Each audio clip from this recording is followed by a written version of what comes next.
সেটা আজকে রাত পোহালেই হচ্ছে আমাদের বাংলা নববর্ষর দিন। সেই দিন উদযাপন অবশ্য নয়, যেটা আমাদের ইসলাম ধর্মে এটা চলে না। তার আগেই আমরা চলে আসছি এখানে ইলিশ খাওয়ার জন্য। যেমন এই যে আমাদের এক ভাই আছে, তো ভাইয়ার আমরা কথাটা শুনি, ওনার কেমন লাগছে, ওনার অনুভূতিটা কেমন যে এখানে ঘুরতে আসছে রাত্রেবেলায়। ভাইয়া হ্যাঁ ভাইয়া, খুবই ভালো লাগতেছে, খুবই সুন্দর লাগতেছে।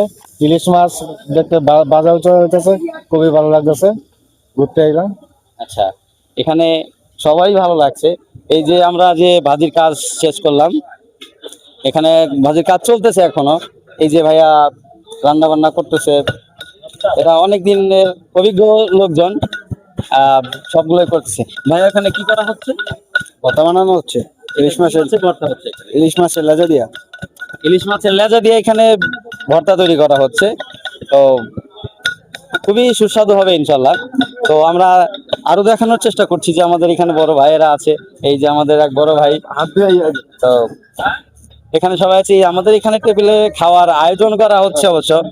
ভাই একটু ভালো করে দেখাবেন, এই যে আমাদের যে খাবার আইটেম গুলো খাওয়ানো হবে সেটা এখানে সবাই বসে আছে খাবার খাওয়ার জন্য। ভাই একটু এদিকে আসবেন। এই যে সবচাইতে জনপ্রিয় যে আমাদের এক ভাই, যেটা আমাদের সাথে এই রাত্রিবেলায় ঘুরতে আসছে। তো আমরা তার কাছে শুনি যে ভাই আমাদের সাথে আসে, তাদের অনুভূতি, তার অনুভূতিটা কেমন ছিল। অনেক ভালো, খুব আনন্দ লাগছে। আচ্ছা, এখানে আসছেন, এর আগেও আসছেন নাকি এবার প্রথম আসছেন? এই প্রথম আসছি। এবার প্রথম আসছেন। তো এখানে আসার পরে কেমন লাগতেছে আপনার? খুব ভালো লাগছে। এখানে আমাদের ভাইদের সবারই ভালো লাগতেছে যে এখানে আসতে পেরেছে। এই যে দেখেন আমাদের খাবার অলরেডি টেবিলে চলে আসছে। তো টেবিলে খাবারগুলোকে দেখাবেন। তো এখনো সার্ভ করা হয়নি, এখনো কিছু সময় লাগবে, যার জন্য আমরা খাবার খাওয়ার জন্য সবাই প্রস্তুতি নিচ্ছে, বসে আছে। তা আমরা সবাইকে একটু দেখানোর চেষ্টা করতেছি যে আসলে বলে বোঝানো যাবে না যে যারা এখানে আসছে তারা কতটা আনন্দ উল্লাস করছে। তা আসলে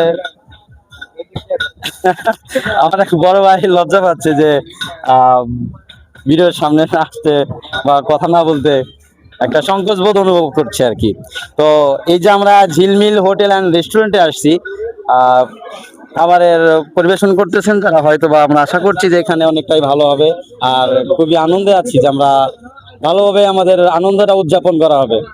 আর সেই জন্য সেই উপলক্ষে সবাইকে জানাতে চাচ্ছি যে নববর্ষের শুভেচ্ছা, যে শুভ নববর্ষ। তো সেই ক্ষেত্রে আর পরের টপিকগুলো পরে অবশ্য জানাবো, এখন করা এই পর্যন্তই রাখছি। যখন খাওয়া শেষ হয় বা আরো আনন্দ বাকি আছে, সেই আনন্দগুলো করার পরে সেটা আমি আবার আপনাদের মাঝে তুলে ধরবো।